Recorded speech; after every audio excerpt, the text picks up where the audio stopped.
After 3 years with Harry, I finally got pregnant with his child. Determined to just borrow some good genes, I slipped away that night. Shortly after, the baby was born. One night, I was frantically nursing the baby in the car when Harry suddenly appeared at the window. Awkwardly, I coaxed the child, "Don't cry, baby. Say hi to Uncle." He smirked coldly, "You call your dad Uncle, too?" I'm Stella, just past 27, and already a shareholder in a public company. With billions in assets and no one to inherit, I was pretty worried. So, I decided to find a good man and have a smart kid to inherit my wealth. I set my sights on Harry. He's strong, athletic, smart, handsome, with a clean lifestyle. I was impressed. It took 2 years of scheming before I caught his eye. Late at night, he held me close, burying his head in my neck. "Stella, let's get married." I touched my tummy, pursing my lips. I like my freedom, and our relationship doesn't feel stable enough. I considered marrying Harry, but with houses, cars, and savings, I could switch boyfriends daily. Why marry? His eyes darkened, and he nipped my lip, then stared intensely. "You're leaving?" Hard to say. I wrapped my arms around his neck, batting my lashes. "But maybe if we had a child." Before I could finish, his heated kiss silenced me. That night, he wasn't in a good mood, exhausting me completely before letting me sleep. 2 months later, in the morning. My period was late, and I felt anxious. I bought a pregnancy test. After a sip of water, I looked at it again. 2 lines. Pregnant. That night, before Harry got back, I packed and returned to my 3,000 square foot mansion. While leisurely browsing pregnancy tips, the phone rang. Harry's name blinked on the screen. I promptly ignored it. In 3 minutes, he called over 10 times. I thought I'd made it clear, no marriage, no responsibility. Disappearing seemed a bit unethical, though. I sighed and answered. His voice came coldly, "Where are you?" Harry didn't sound right. He should just be curious about my whereabouts, not blow up my phone, right? At my mom's, I lied, biting my lip. Family stuff came up. Address. Now. He wasn't himself. Did he figure out my plan? "You don't need to come. I'll be back in a few days." Address, he insisted, cool as ice. I sighed deeply and told him, figuring I'd leave after seeing him. I had plenty of places to stay. Soon, there was a knock. Wrapped in a blanket, I opened the door, only to be pulled into a familiar embrace. The scent was unmistakable. Harry. He clung to me, almost crushing me with his grip, voice raw. "Why didn't you tell me?" I opened my mouth, fumbling for words. It was all so sudden. Lowering my voice, I added, "My folks are asleep. Keep it down." "Not that." Harry continued, "You're pregnant. Why not tell me?" I froze. What? It took 2 seconds to recall I'd left the test on the table. Got too smug and forgot. But I had to end things. I pushed him firmly. "Let's break up, Harry." He released me slightly, chuckled bitterly. "You want the kid to have no father? The child?" I licked my lips, thinking of a good story. I had an abortion. Here to recover. I saw it hit him. His body stiffened, eyes red. "Do you really not want a future with me?" He shook, voice breaking. I'd never seen him this mad. Bored of him, I shrugged. "I said at the start I didn't want anything from you." "Why so dramatic?" "Fine." Harry's eyes were full of tears, making me feel guilty. He seemed about to speak, then slammed the door instead. I sighed. Always with the tears. Isn't this how all guys react? Harry didn't contact me again. I focused on the pregnancy. While shopping for baby clothes, a Facebook notification popped up. Harry, wasted at a bar. In the video, he drank shot after shot, looking heartbroken. Once a business powerhouse, now alone in a bar. Everyone wondered who had the guts to dump Harry. I logged off, patting my belly and returning to my shopping.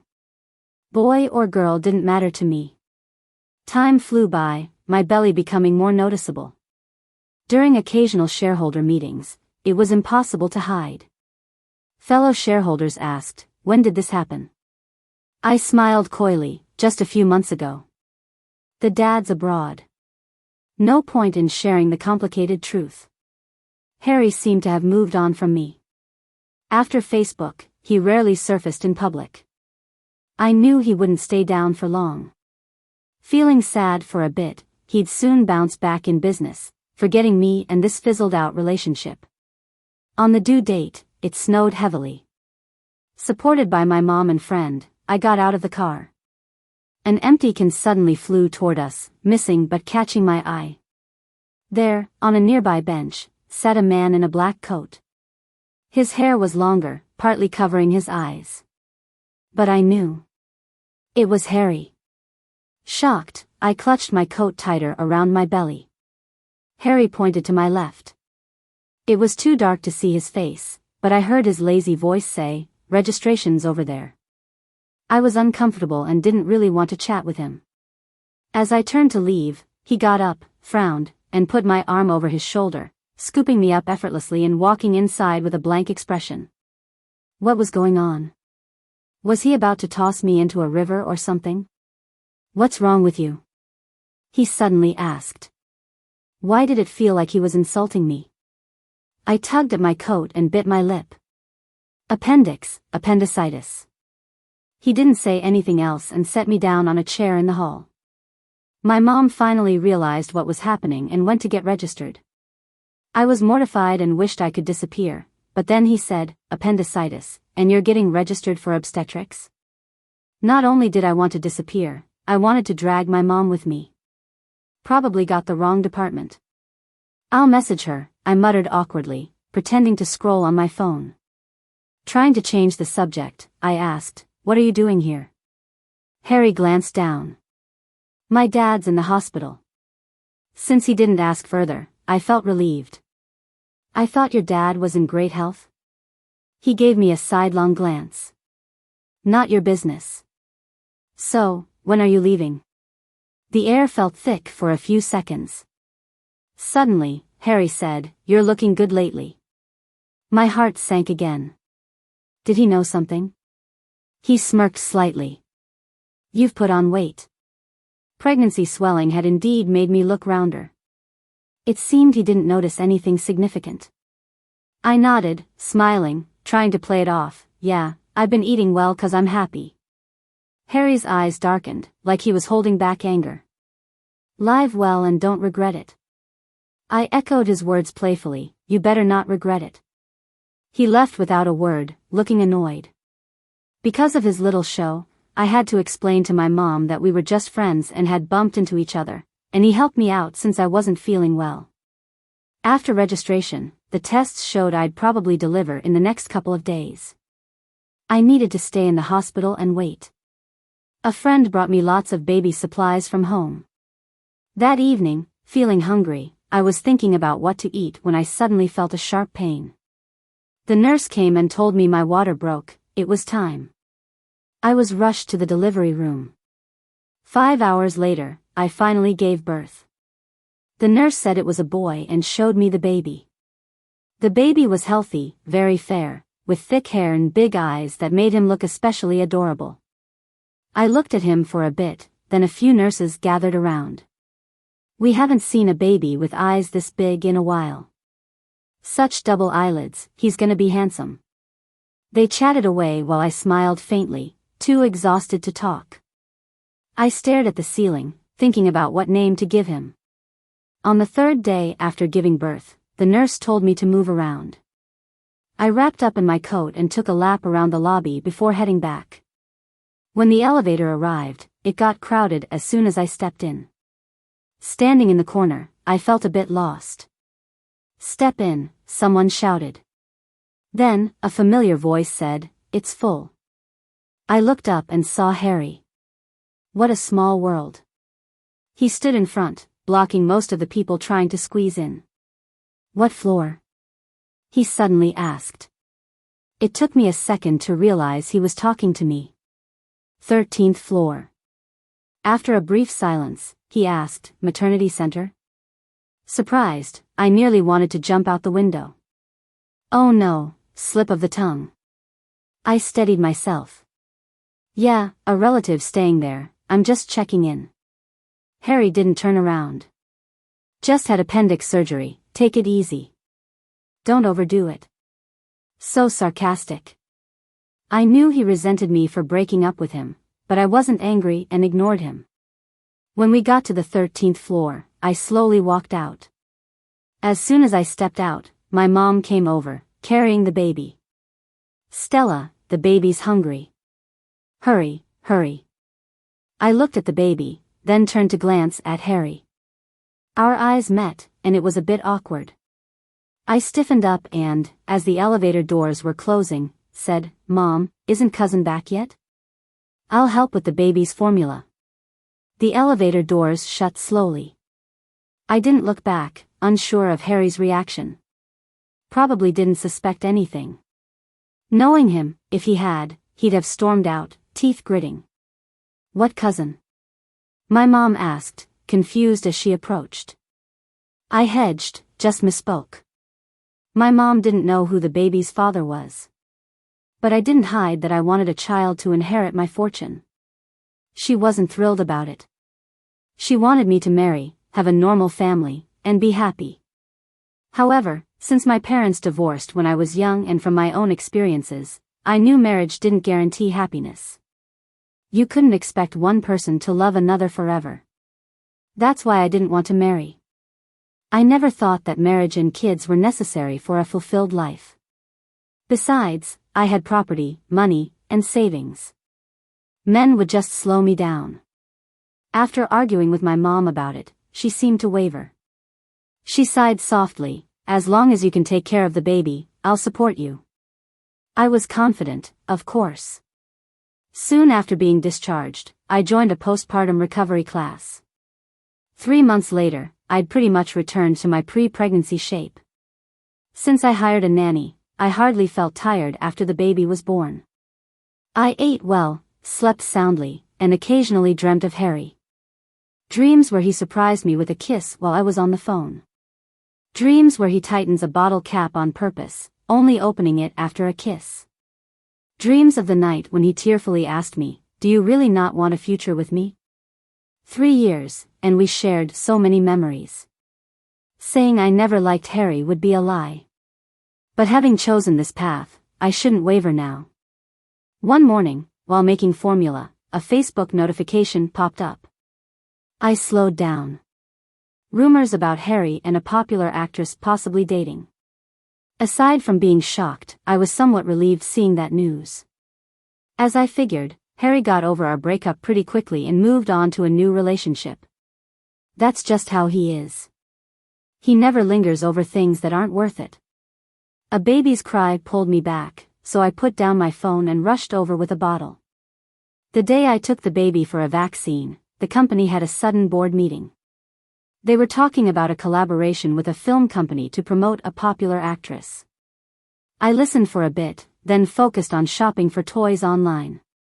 Is it that Judy person? She's definitely pretty. She's been getting a lot of attention lately, especially with those rumors about Harry. If she's in a romance drama, it might be bad for the show's reception. Hearing Harry's name made me look up slowly. 2 board members were still chatting nearby. The screen displayed Judy's profile and photo. So, she's Harry's rumored girlfriend? What a coincidence. She's got the fair skin, the looks, and those long legs. Definitely very pretty. Just as I was intently watching, someone suddenly asked, "Stella, you're a girl too, what do you think of this young lady?" I nodded and smiled, "She's pretty and popular. Just don't put her in a romance drama, so her boyfriend won't get jealous." "You're always so considerate," they laughed, then went on with their conversation. After the meeting, I was about to head back to my office to pack up. Opening the door with some files in hand, I glanced up and saw a familiar figure. Harry was standing by the window. Hearing the door, he slowly turned around. Before he could speak, my assistant quickly explained, "Stella, this is Harry. You were in the meeting, and I didn't have a chance to tell you. Harry needed a place to rest for a bit."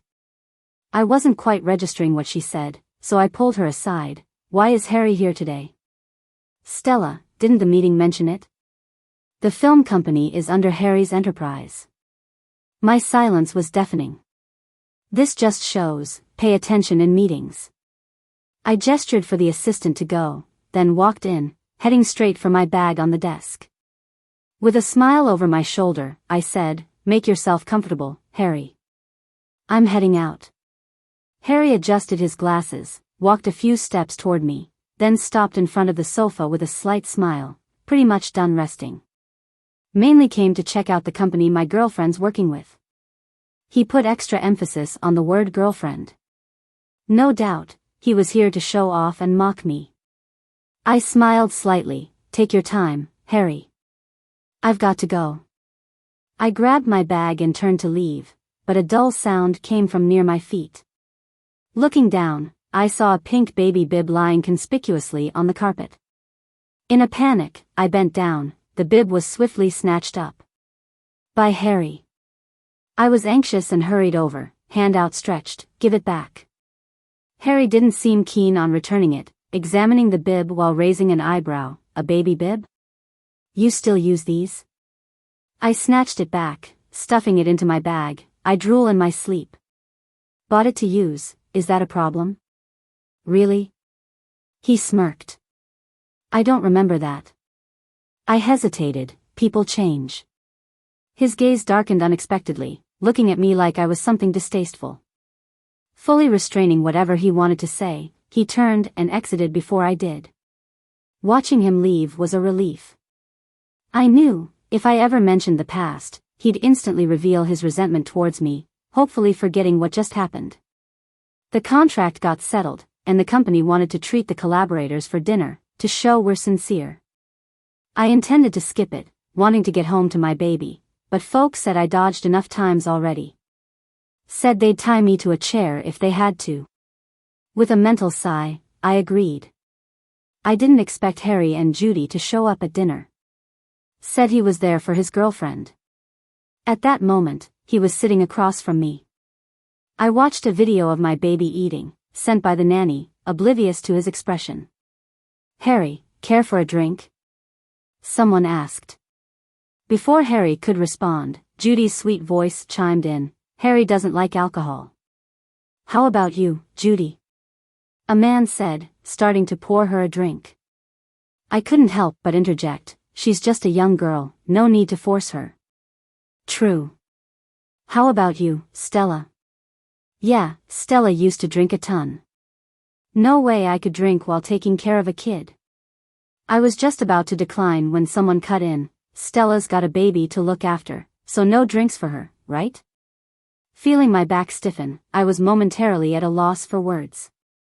I dared not meet Harry's eye. After a quick mental scramble, I stammered, "Yeah, taking care of a relative's kid. Please, no more bringing it up." Putting my phone away, I stood and reached for the drink, hoping the drunks would shut up once they saw me hold it. Enough about me, cheers. After clinking glasses, I felt my nerves ease. Putting down his cup, one guy mused, "Stella, your kid must be, what, 3 or 4 months old? That husband of yours is quite something, leaving the country for so long." Keeping my head down, I forced a smile. "Yeah." I didn't look up, but I felt Harry's intense gaze. Obviously, he caught on. I have a kid now. Technically, I'm like a single mom. No one seemed to notice the odd tension between us as they started chatting about business. But my mind was set. I'd get through this meal no matter what. Let it all end. I'm exhausted. Suddenly my phone rang. It was the nanny. Baby had an upset stomach and fever. My heart sank as I stood to leave. "You all keep going. I've got an emergency at home," I announced, my gaze brushing Harry's face, predicting a predatory glare. Setting my jaw, I left.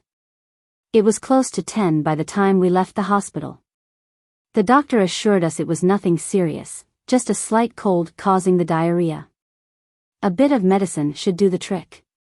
Hugging the baby, my heart ached. Thank goodness my assistant was there. She could drive and was more of a sister to me than a colleague. Holding the baby in the car, with him still fussy, I cooed, "Don't cry, sweetie. We're almost home." As the car stopped under a street lamp, suddenly the light on me was blocked by something. I instinctively looked up. It was Harry. He stood by the car window, looking down at me with this indescribable glimmer in his eyes. It startled me a bit, and I tried to control my expression as I laughed and said, "What a coincidence. I've got something to do, so I should get going." As I finished speaking, I went to close the window. But Harry placed his hand on it. If I closed it, it would crush his hand. So I didn't press the button. "You really have nothing going on, might as well spend time with your girlfriend," I continued. He didn't follow my lead on that topic. Instead, he frowned and asked, "The kid, what's going on?" I could feel him trying to keep his emotions in check.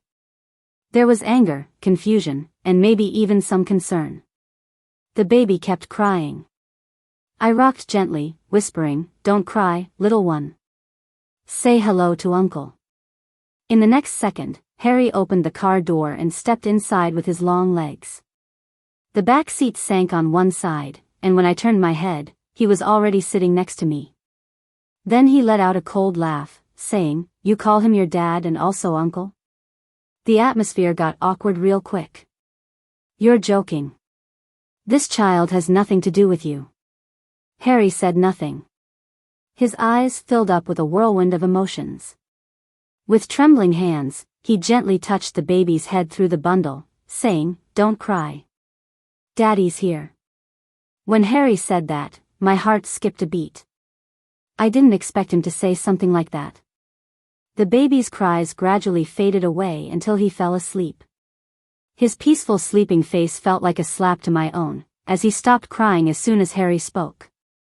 My assistant drove us back home, and maybe because we didn't want to wake the kid, neither of us said a word.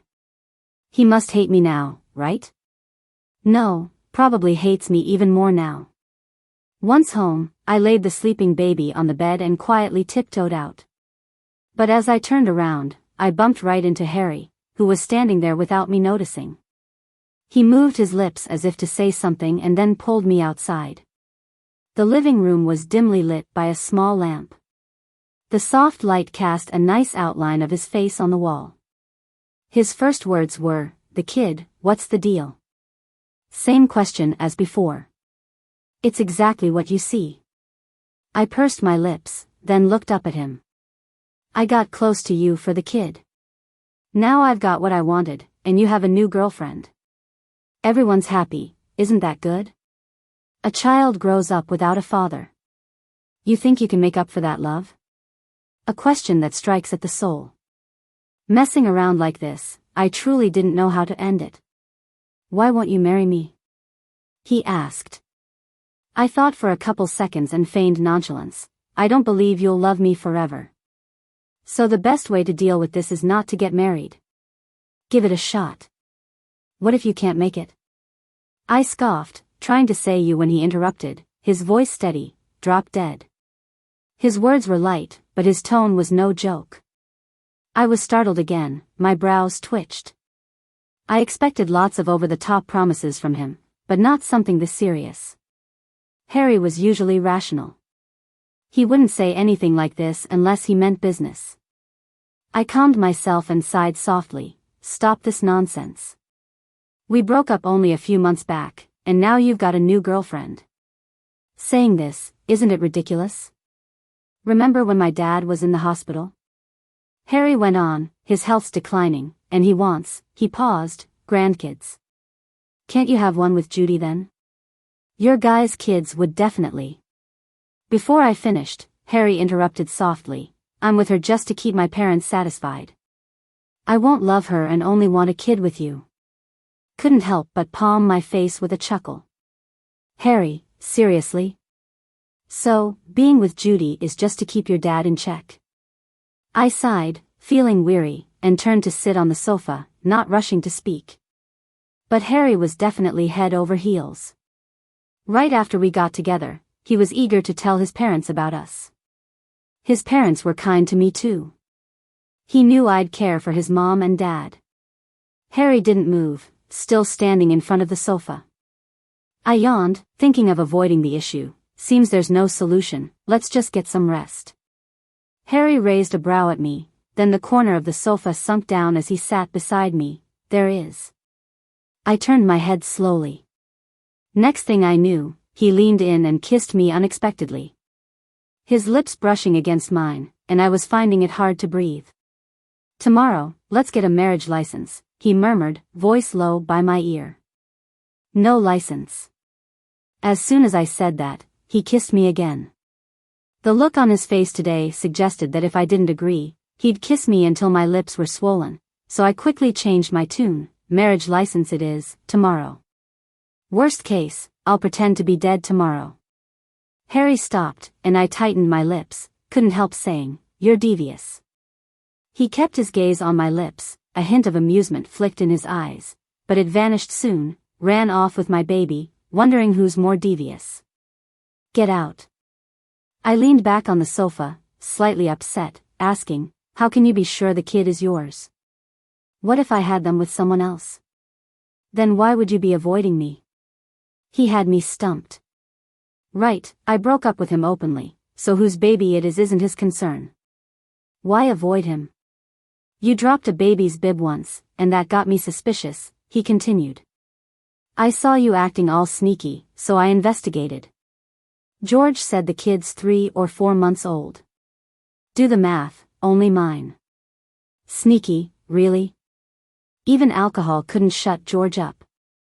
So during the group dinner today, he already knew everything? No wonder, I thought it was just a coincidence running into him at the hospital entrance. Now there was nothing to be done, didn't want to come off as petty.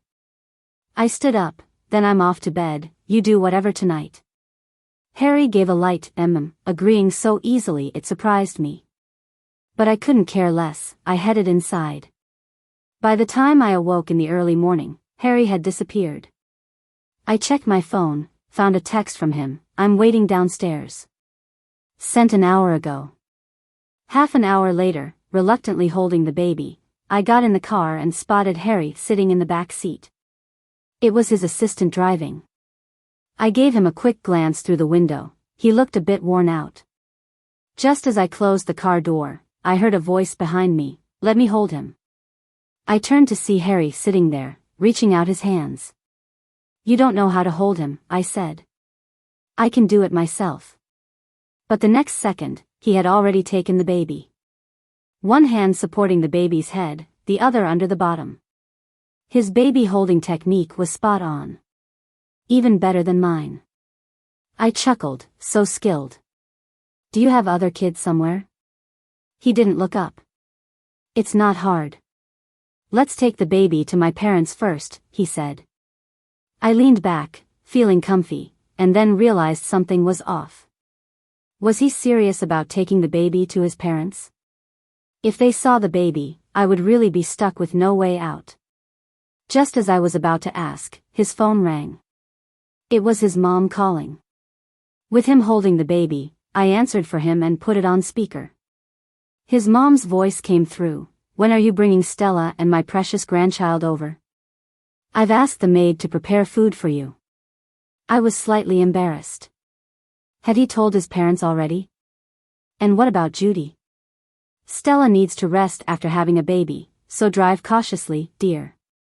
I'll be waiting, his mom insisted. It was clear she was more concerned about my well-being than the baby. Harry simply replied, okay. I quickly ended the call and asked, don't your parents know about you and Judy? Won't they think you're a jerk if you suddenly show up with a baby? Harry didn't lift his head. I've explained it to them, and for daughter-in-law, they only recognize you. Still touched by his mom's concern for me, I was about to put the phone back when I caught a glimpse of the Google search history on the screen. My hand paused. How to hold a newborn. Best foods for postpartum recovery? Can a 4-month-old call you daddy? Maternal mortality rates? How soon after birth can you? Well, you know. Something weird had definitely slipped in there. There were plenty of searches about taking care of a baby. It was clear he had tried to learn. When we got out of the car, Harry carried the baby ahead of me, and his assistant followed behind. Stella, don't listen to Harry's nonsense, his assistant suddenly said. Last night, Harry didn't sleep a wink trying to learn how to take care of the baby. I smiled. How do you know? Harry called me at 3 a.m. asking how to hold a baby. Hearing this, I pictured the scene and found it both funny and a bit heartwarming. He really seemed like he wanted to spend his life with me. Being led to the marriage office, I felt like it was all a dream until we walked out with the certificate. As soon as we stepped out, I got a call. Work stuff. They needed me to head over immediately. I told Harry, and he offered to drive me there. I didn't refuse. I left Harry in the office to wait for me. After a long meeting, I came out to find Judy waiting. She greeted me with a sweet smile. Stella, she said. I stopped. What's up? Are you and Harry really close? She asked softly. It seemed she didn't know Harry and I had just gotten married. It wasn't really my business to tell her, so I vaguely answered, yeah, we're all right. I didn't expect you to have a baby so young, she said, seemingly having a sudden realization. Stella, you and your husband, are you already separated? Her words felt like she was being rather roundabout. I asked, what do you need? She looked nervous. I was hoping you could help me talk to Harry about ending our fake dating thing. I was surprised. I thought things would be complicated. So I asked curiously, why? Stella. She suddenly called my name softly. I put on a serious face. Tell me, if there's any trouble, I'll definitely help you. I saw a photo of your baby on Harry's phone the other day, she said shyly with a smile. The baby is beautiful, just like you. I was puzzled and didn't dare to think too much into it. So, the fake dating, why call it off? Actually, I like girls, she confessed, mustering a lot of courage to meet my eyes. The other day at the dinner table, you helped me out, and I was really moved. So I want to pursue you. Seeing my silence, Judy probably understood what I was thinking. She pouted cutely. My heart softened, and I asked helplessly, why do you like me? Without missing a beat, she replied, you have a car, a house, a dead husband, and such a beautiful baby.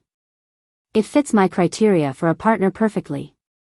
Before I could respond, a shadow loomed over us. It was Harry, standing next to me, looking upset. I couldn't imagine how someone so handsome could make such a terrifying expression. You told her I was dead? Harry asked. Stella? Harry? Both of them stared at me. Was I such a terrible person to deserve this? Until Harry pulled out our freshly issued marriage certificate, Judy took ages to fully grasp it before reluctantly backing down.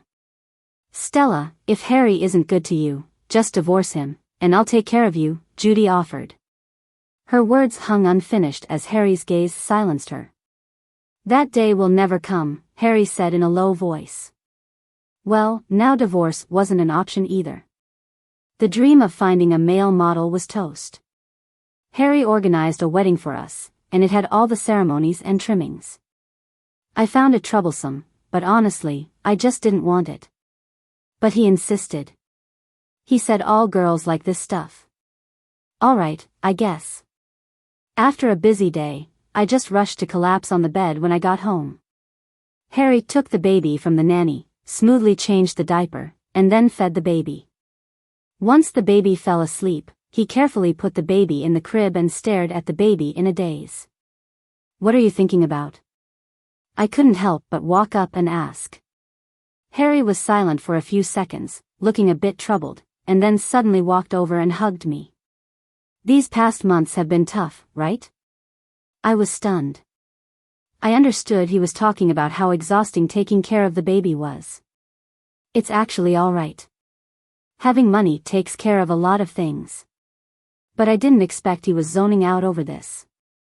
Even though I had been dodging him with the baby, how come he seemed a bit guilty in his tone? I shook my head.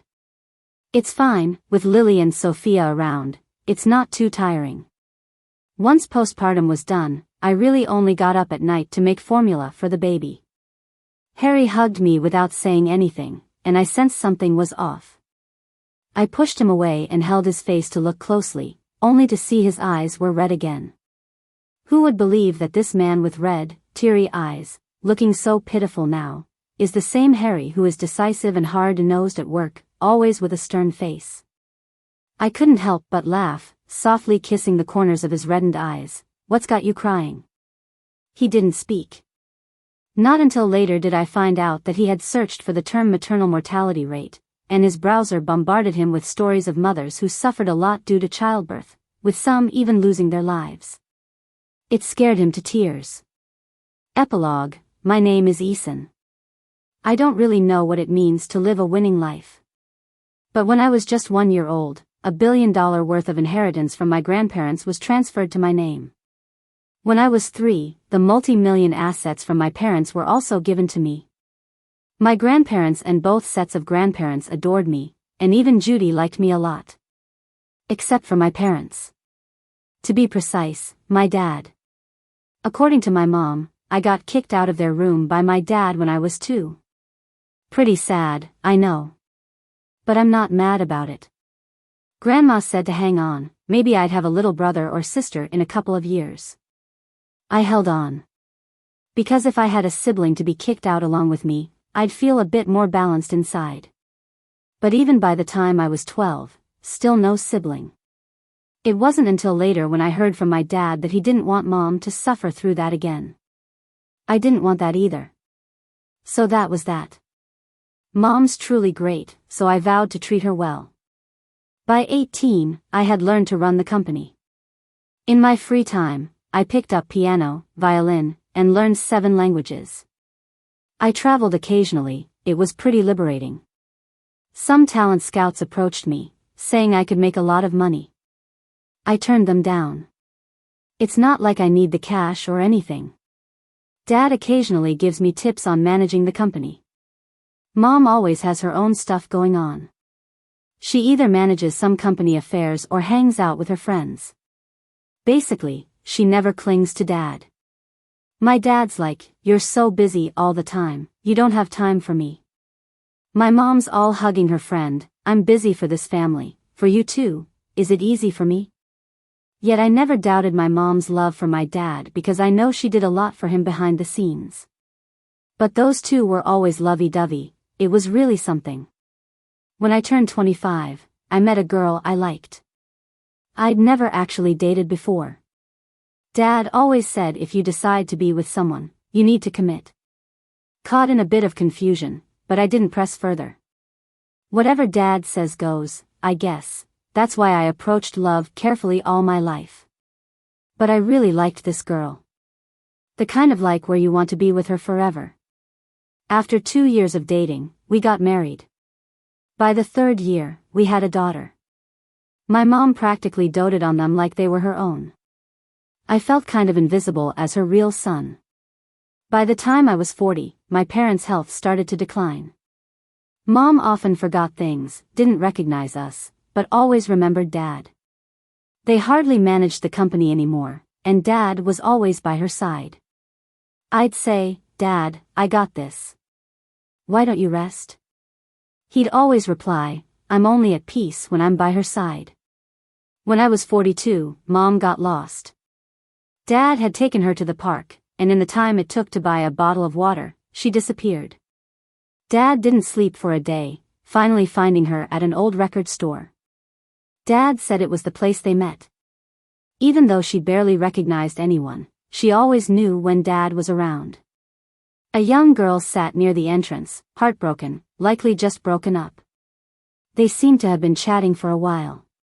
The girl cried, he doesn't want me anymore. Mom comforted, when the light goes out, you'll see the sun. The girl wiped her tears. And what about you, Grandma, did you see the sun? Of course, Mom's eyes were distant, but she smiled. My sun never set. Not long after, Mom passed away. Dad's health quickly deteriorated too. He said, Mom was never afraid of being alone, but he was. 2 months after dealing with Mom's affairs, he also passed away. I remember the night of Mom's burial. Dad sat in front of Stella's grave, once again teary-eyed. Stella, I fulfilled every promise I made to you. In the next life, please trust me.